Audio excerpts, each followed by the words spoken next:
اعوذ باللہ من الشیطان الرجیم بسم اللہ الرحمن الرحیم الحمد للہ رب العالمین وصلی اللہ علی محمد وآلہ اجمعین واللعنۃ الدائمۃ علی اعداء محمد وآل محمد اما بعد وفقنا اللہ وإیاکم للعلم والعمل الصالحین انشاء اللہ تعالی۔ حرم امیر المومنین علیہ السلام نجف اشرف سے المعارف العلویہ انٹرنیشنل شارٹ کورس کے یہ دروس جاری ہیں اور 19 نمبر درس آپ کی خدمت میں پیش کیا جا رہا ہے۔ ہماری گفتگو دائمی نکاح میں مہر کے متعلق چل رہی تھی اور آج کی ہماری گفتگو یہ ہے کہ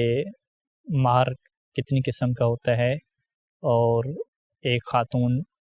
نکاح کے بعد کس ٹائم پہ مہر لے سکتی ہے۔ مہر کی ہمارے ہاں دو قسمیں ہیں، ایک کو مہر حالی کہتے ہیں اور اسی مہر حالی کا دوسرا نام مہر معجل ہے عین کے ساتھ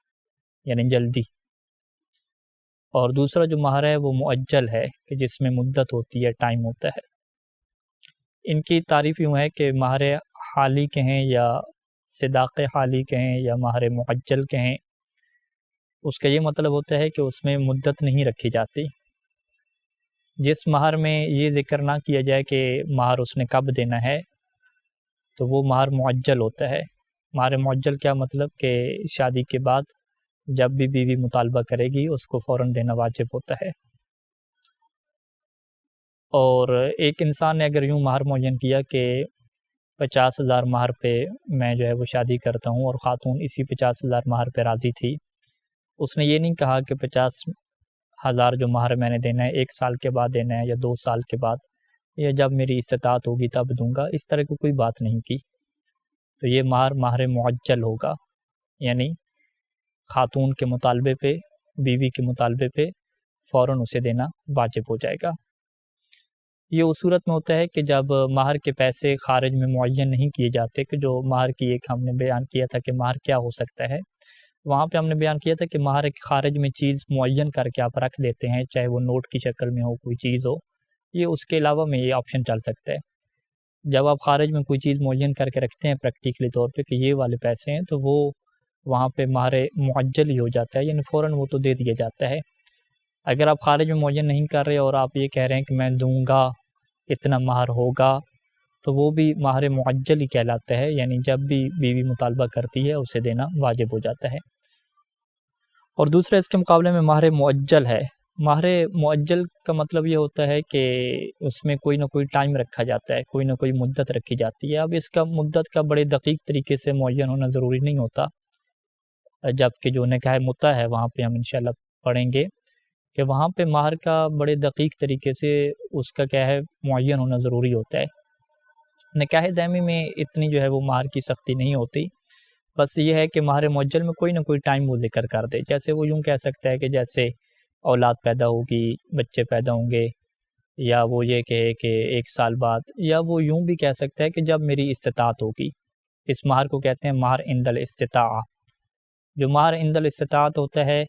اس کو بھی مہر معجل کی جو ہے وہ قسم میں داخل کیا جاتا ہے کہ استطاعت کے وقت یا بچہ جننے کے وقت یا اتنے عرصے کے بعد یا سال بعد یا 2 سال بعد، یعنی کوئی نہ کوئی اس میں مدت رکھی جائے۔ اگر کوئی نہ کوئی اس میں مدت رکھی جاتی ہے کہ جس میں بالکل ابہام نہیں ہوتا تو یہ مہر کیا ہوتا ہے، مہر معجل بن جاتا ہے۔ اچھا، یہاں پہ سید سیستانی دامت العالی نے لکھا کہ جیسے ہی نکاح ہو جاتا ہے تو خاتون جو ہے مہر کی مالک بن جاتی ہے، اور اگر مہر معجل ہے تو وہ مطالبہ کرے گی اور خاتون لے کے اسے خرچ کر سکتی ہے، کسی کو دے سکتی ہے، کوئی چیز اس سے اپنی خرید سکتی ہے، جو بھی تصرفات انسان اپنے مال میں کرتا ہے۔ یعنی جیسے ہی نکاح پڑھا جائے گا، ابھی رخصتی نہ بھی ہو تو خاتون کو یہ حق ہوتا ہے کہ جو مہر معجل ہے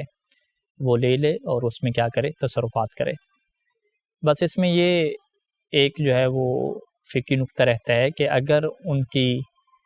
رخصتی ہو گئی اور رخصتی کے بعد جمع ہو گیا تو جمع ہونے کے بعد تو پھر یہ سارے مہر کی مکمل طور پہ مالک بن جاتی ہے، لیکن اگر ابھی تک جمع نہیں ہوا، ہم بستری نہیں ہوئی، تو یہ آدھے مہر کی تو مالک بن جاتی ہے، لیکن جو دوسرا آدھا مہر ہے اس کی جو ملکیت ہے وہ ایک پکی ملکیت نہیں رہتی، وہ ایک مکمل پکی ملکیت بننا کہ جس میں شوہر واپس نہ لے سکے، وہ تب ہوتا ہے کہ جب جماع ہو جائے۔ اگر جماع نہیں ہوا اور شوہر اس کا فوت ہو جاتا ہے یا شوہر اس کو طلاق دے دیتا ہے، تو پھر جو آدھا مہر ہے وہ اسے واپس کرنا ہوتا ہے، اور آدھے مہر کی یہ پھر مالک نہیں ہوتی۔ مہر معجل کا اور جیسے مہر حالی کہتے ہیں، اس میں ایک اور فقہی نقطہ یہ بھی آتا ہے کہ اگر خاتون مہر ابھی تک خاتون نے وہ مہر اپنے ہاتھ میں نہیں لیا، تو خاتون کو شریعت یہ اختیار دیتی ہے کہ وہ ہم بستری کرنے سے شوہر کو روک دے، اور شوہر سے کہے کہ جب تک مہر تم نہیں دو گے تو میں تمہیں روک دوں گی۔ تو یہ خاتون کے لیے جائز ہوتا ہے، وہاں پہ خاتون کے پاس یہ حق ہوتا ہے۔ لیکن اگر اس نے ایک دفعہ ہم بستری کروا لی اور ہم بستری کرنے پہ راضی ہو گئی، یہ نہیں کہ زبردستی ہوئی ہے، اپنی مرضی سے راضی ہو گئی، تو پھر اگر اسے مہر نہیں مل رہا تو بعد میں اس کے پاس یہ آپشن نہیں ہوتا کہ وہ شوہر کو روک دے کہ بھئی جب تک تم مہر نہیں دو گے میں ہم بستری سے انکار کرتی ہوں، تو بعد میں اس کے پاس یہ آپشن ختم ہو جاتا ہے۔ تو لہٰذا شروع میں اس کے پاس یہ آپشن رہتا ہے کہ وہ یہ مطالبہ کر سکتی ہے کہ میرا مہر معجل ہے، یعنی حالی ہے، تم نے فوراً دینا ہے، اس میں کوئی ٹائم ہم نے معین نہیں کیا ہوا۔ تو خاتون کو یہ حق ہے کہ وہ ازدواجی حق ادا کرنے سے انکار کر دے اور یہ مطالبہ کرے کہ پہلے جو ہے وہ میرا مہر ادا کیا جائے۔ لیکن اگر یہ مہر کیا ہے حالی نہ ہوا، یعنی مہر معجل نہ ہوا کہ جسے ایڈوانس میں دیا جاتا ہے یا جس کے اندر کوئی ٹائم نہیں ہوتا، بلکہ مہر معجل ہو کہ جس کی کوئی نہ کوئی مدت رکھی گئی ہو، چاہے 1 سال کی، 2 سال کی، یا کس جو ہے وہ وضع حمل کی، یا کوئی بھی اس طرح کی مدت رکھی گئی ہو، تو وہاں پہ پھر خاتون کے پاس یہ آپشن نہیں ہوتا کہ وہ انکار کرے، وہ کہے کہ جب تک مہر نہیں دو گے میں ازدواجی حقوق ادا نہیں کروں گی۔ پھر خاتون کے پاس یہ آپشن ختم ہو جاتا ہے۔ سید سیستانی دامت اللہ علیہ نے یہ لکھا کہ اگرچہ وہ مدت آ بھی چکی ہو، وہ ٹائم پورا ہو چکا ہو، پھر بھی خاتون کے پاس یہ اختیار نہیں ہوتا کہ وہ مہر معجل میں کہ جس کی مدت ہوتی ہے، ٹائمنگ ہوتی ہے، وہاں پہ جو ہے وہ جنسی تعلقات سے اور ازدواجی حقوق کو پورا کرنے سے انکار کرے، اس کے پاس یہ اختیار نہیں ہوتا۔ فقط مہر معجل عین سے کہ جس میں مدت اور ٹائم نہیں ہوتی، وہاں پہ خاتون کے پاس یہ اختیار رہتا ہے۔ اور اسی طریقے سے ہم اگلے مسئلے کی طرف پڑھتے ہیں کہ یہ جس طریقے سے ہم نے آپ کے سامنے ذکر کیا کہ مہر عین سے معجل ہوتا ہے کہ جس کی کوئی ٹائم نہیں ہوتی، اور مہر معجل جس کی کوئی نہ کوئی مدت رکھی جاتی ہے، تو یہ ایک مہر کے آپ 2 حصے بھی بنا سکتے ہیں کہ کچھ مہر جو ہے وہ معجل کر دیں کہ ایڈوانس دے دیں اور اسی نکاح کے بعد ہی دے دیا جائے معجل، اور کچھ مہر کا حصہ جو ہے وہ اس میں مدت رکھ دی جائے کہ یہ جو باقی مہر ہے، آدھا مہر ہے یا آدھے سے زیادہ یا آدھے سے تھوڑا، جتنا رکھنا چاہے کہ یہ میں اتنے عرصے کے بعد دوں گا، تو یہ شریعت نے اختیار دیا ہے۔ یعنی جس طریقے سے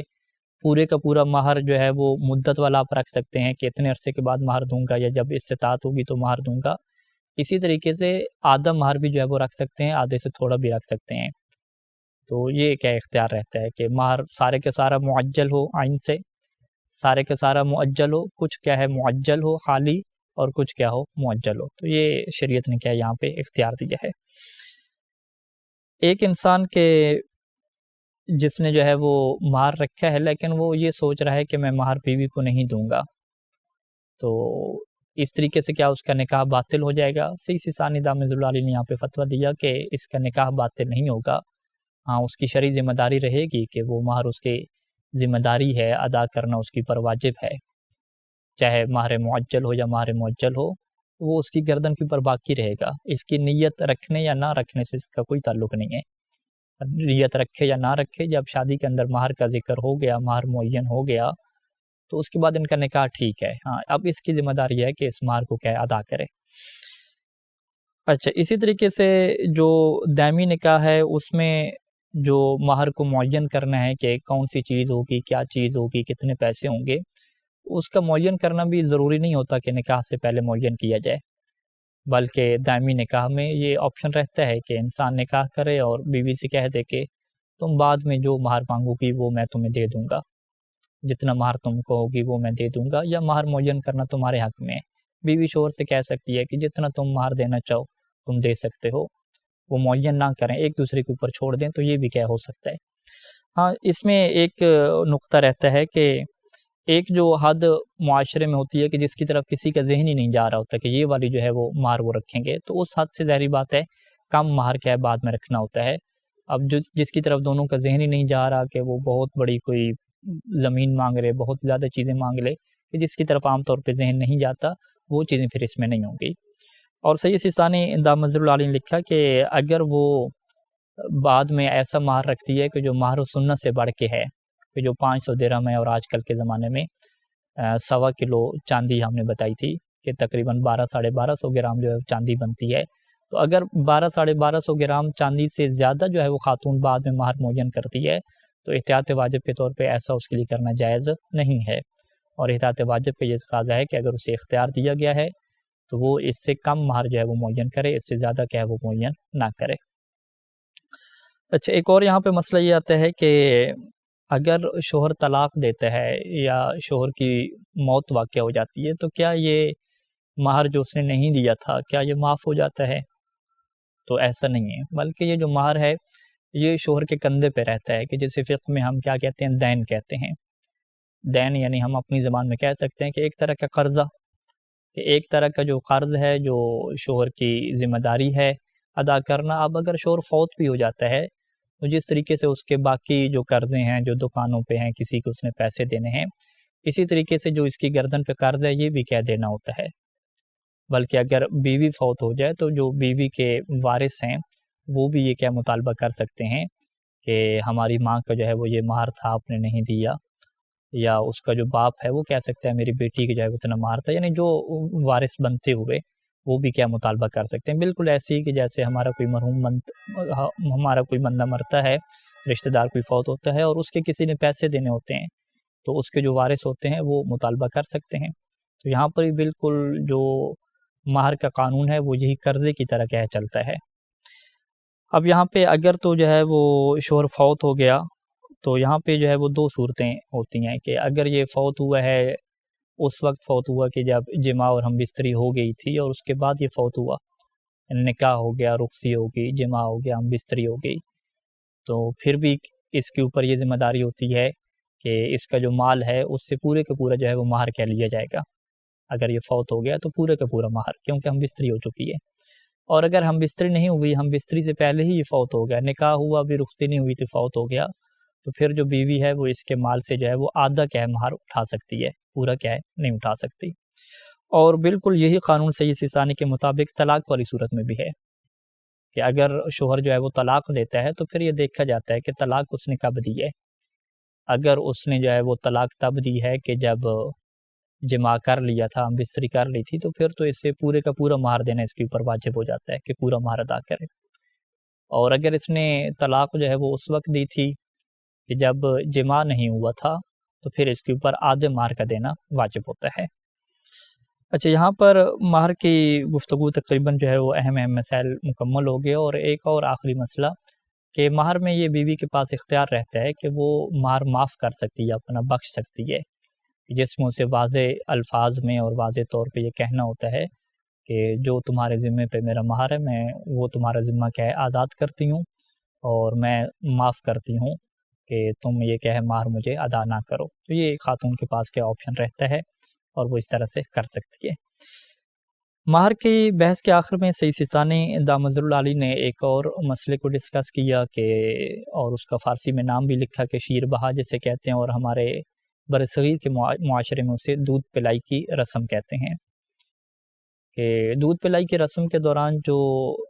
انسان کی منقوہ ہوتی ہے, جو بیوی اس کی ہوتی ہے, اس کی جو بہنیں ہیں اور دیگر رشتہ دار وہ کچھ پیسوں کا مطالبہ کرتے ہیں. تو اس مسئلے کو لکھا کہ کیا ان کے لیے اس پیسے کا مطالبہ کرنا جائز ہے یا جائز نہیں ہے. تو اس کی جو ہے وہ 3 صورتیں جو ہے وہ انہوں نے زیر بحث کی ہیں, اور ممکن ہے کہ ہر معاشرے میں ان 3 میں سے کوئی ایک صورت کیا ہے موجود ہو. پہلی صورت تو یہ ہے کہ جو ہے وہ شادی وغیرہ ہو گئی, نکاح ہو گئی, تو اس کے بعد جو ہے وہ یہ پیسوں کا مطالبہ کیا جا رہا ہے. اب یہ پیسوں کا کیوں مطالبہ کیا جا رہا ہے؟ اگر تو یہ پیسوں کا مطالبہ اس لیے کیا جا رہا ہے کہ جب تک یہ پیسے نہیں دے گا اس کو جو ہے وہ بیوی نہیں دیں گے, منقوہ اس کے ساتھ جانے نہیں دیں گے, جبکہ بیوی بھی راضی ہے, وہ بھی اپنی مرضی سے نکاح کر چکی ہے, دونوں کا نکاح ہو چکا ہے. بس اب مشکل درمیان میں کیا آ رہی ہے کہ یہ لوگ پیسہ مانگ رہے ہیں کہ جب تک وہ پیسہ یہ نہیں دے گا اس کو جو ہے وہ اپنی منقوہ نہیں ملے گی، جبکہ بیوی بھی اس بات کے اوپر راضی ہے، اس کے ساتھ جانے کے لیے تیار ہے، نکاح بھی اپنی مرضی سے کر چکی ہے۔ تو یہ وہ مسئلہ ہے کہ یہاں پہ اگر تو شوہر جو ہے وہ اپنی مرضی سے خوشی کے تحت جو ہے وہ دے دے تو پھر تو کوئی اس میں ایشو نہیں ہے، اور یہ ایک قسم کا ہدیہ ہوگا، تحفہ ہوگا، گفٹ ہوگا۔ اپنی مرضی سے وہ بیوی کی بہنوں کو دیتا ہے، اس کے والدین کو پیسہ دیتا ہے اپنی مرضی سے، یہ نہیں ہے کہ وہ زبردستی جو ہے وہ اس کے ساتھ کی گئی اور وہ اس کا دل کہہ راضی نہیں تھا۔ تو اگر اپنی مرضی سے دے رہا ہے تو اس میں کوئی شرعی مشکل نہیں ہے، ایک ہدیہ اور تحفہ ہو جائے گا۔ یہ پہلی صورت ہو جائے گی۔ دوسری صورت کیا ہے کہ یہ اپنی مرضی سے نہیں دیتا، بلکہ یہ پھنس گیا ہے کہ اب جو ہے وہ اس سے اپنی بیوی کو وہاں سے لے کر آنا ہے، اور ان کے آپ کہہ دیں کہ ان کے چنگل سے قید چھڑانا ہے اپنی بیوی کو، استخلاص جسے عربی میں کہتے ہیں، اور یہ تبھی ہو سکتا ہے کہ جب اس کے والد کو یا اس کی بہنوں کو پیسہ دے گا۔ تو اس صورت میں جو اس کی بیوی کے والدین ہیں، اس کی جو بہنیں ہیں، ان کے لیے جائز نہیں ہوتا کہ اس سے کیا پیسے کا مطالبہ کریں، اور اگر وہ پیسے کا مطالبہ کرتے ہیں اور یہ فقط اس نیت سے دیتا ہے کہ اگر میں پیسہ نہیں دوں گا تو مجھے بیوی نہیں ملے گی اور بس میں پھنس گیا ہوں، ابھی مجھے کیا ہے یہ کام کرنے کے لیے، بیوی تو میری راضی ہے، نکاح تو ہو چکا ہے، لیکن یہ مشکلات درمیان میں ڈال رہے ہیں اس کے رشتہ دار، لہٰذا اپنی بیوی کو وہاں سے آزاد کرانے کے لیے، اس کو حاصل کرنے کے لیے وہ پیسہ کیا اسے دینا پڑتا ہے مجبوری کے تحت۔ تو یہ پیسہ وہ ہے کہ جسے ہم حرام کا پیسہ کہتے ہیں کہ بیوی کے جو رشتہ دار ہیں، اس کی جو بہنیں ہیں، ان کے لیے پیسہ لینا حرام ہوتا ہے، اس کا کھانا ان کے لیے حرام ہوتا ہے، اور جب تک یہ پیسہ موجود ہے، یہ جو بندہ ہے یعنی جو شوہر ہے وہ مطالبہ کر سکتا ہے کہ یہ پیسہ مجھے واپس کرو، اور اگر وہ پیسہ انہوں نے لگا دیا ہے تو اس کے بدلے میں ان کو عوض کیا ہے اس کو دینا پڑتا ہے، کیونکہ یہ ایک قسم کا حرام پیسہ ہے کہ جو انہوں نے ایک ایسی چیز کی ڈیمانڈ کے اوپر لیا ہے کہ جو شریعت میں ان کو حق نہیں تھا کہ اس ڈیمانڈ کے اوپر کیا پیسہ لیں۔ تو یہ دو صورتیں ہمارے سامنے ہیں، اور اس میں مختلف علاقوں کے مختلف حالات ہو سکتے ہیں، تو لہٰذا مومنین کرام اس بات کی طرف کیا توجہ رکھیں۔ تیسری صورت جو اس کی لکھی ہے، جو ہمارے معاشرے میں شاید زیادہ رائج نہ ہو، کہ اگر کہیں پہ رشتہ طے ہو رہا ہے تو وہاں پہ لڑکی کو راضی کرنے کے لیے کہ لڑکی جو ہے وہ رشتے کے اوپر مان جائے اور خوشی سے مان جائے، تو اس کی بہنوں کو کچھ وہ پیسے دیتا ہے کہ تم جاؤ لڑکی کو راضی کرو، اپنی بہن کو راضی کرو یا اپنی بیٹی کو راضی کرو۔ تو اسے ہم فقہ میں جعالہ کہتے ہیں، کہ کسی کام کی خاطر جو ہے وہ کسی کو پیسہ دینا کہ تم فلاں خاتون کو راضی کرو کہ وہ ہمارے خاندان میں نکاح کرے یا نکاح کے اوپر راضی ہو جائے، تو یہ ہم آپ کو پیسہ دے رہے ہیں۔ تو یہ جو الگ کی قسم میں جاتی ہے، اور اس طرح پیسہ دینا اور لینا کیا ہوتا ہے، حلال ہوتا ہے، لیکن یہ شادی سے پہلے ہوگا، اور دودھ پلائی رسم میں جو ہمارے یہاں نظام چلتا ہے وہ شادی کے بعد چلتا ہے۔ لیکن اگر کسی علاقے میں فرض کریں کہ یہ رسم ابھی نکاح سے پہلے ہو رہی ہے، اور نکاح سے پہلے ہی اس کو جو ہے وہ اس طریقے سے کرنا پڑتا ہے کہ لڑکی راضی نہیں ہے، لڑکی راضی نہیں ہے، اور وہ تبھی راضی ہوگی کہ جب اس طریقے سے اس کی بہنوں کو یہ پیسہ دے گا، اور تو اس صورت میں کیا لڑکی راضی ہوگی۔ تو یہاں پہ پھر لڑکی کو راضی کرنے کی خاطر یہ کر سکتا ہے۔ وہ جو حرام والی صورت آپ کے سامنے بیان کی ہے کہ وہاں پہ لڑکی راضی ہوتی ہے، نکاح ہو چکا ہے، لڑکی راضی ہے، یا نکاح نہیں بھی ہوا لڑکی راضی ہے، لیکن یہ لوگ درمیان میں کیا روڑے اٹکا رہے ہیں، یہ جو ہے وہ لڑکی کو وہاں پہ رشتہ کرنے سے رکاوٹ بن رہے ہیں۔ تو اس صورت میں چونکہ لڑکی راضی ہے، لڑکا راضی ہے، دونوں راضی ہیں، اور درمیان میں یہ جو اس کی بہنیں ہیں یہ مشکل ڈال رہی ہیں، تو اب وہاں سے اپنی بیوی کو آزاد کرانے کی خاطر اور ان کو پیسہ دینا،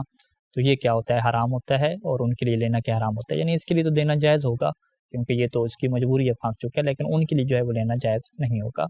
تو لہٰذا یہ ایک مسئلہ ہے، اس کی طرف جو ہے وہ سب لوگ کیا ہے متوجہ ہیں۔ یہاں تک جو ہے وہ مہر کی گفتگو ہمارے پاس مکمل ہوتی ہے، اور اب آپ کی خدمت میں کیا کچھ سوالات ہم رکھنے جا رہے ہیں۔ پہلا سوال یہ ہے کہ مہر معجل اور مہر مؤجل، اس میں کیا فرق ہے، اس کا فرق جو ہے وہ مثال سے بیان کریں۔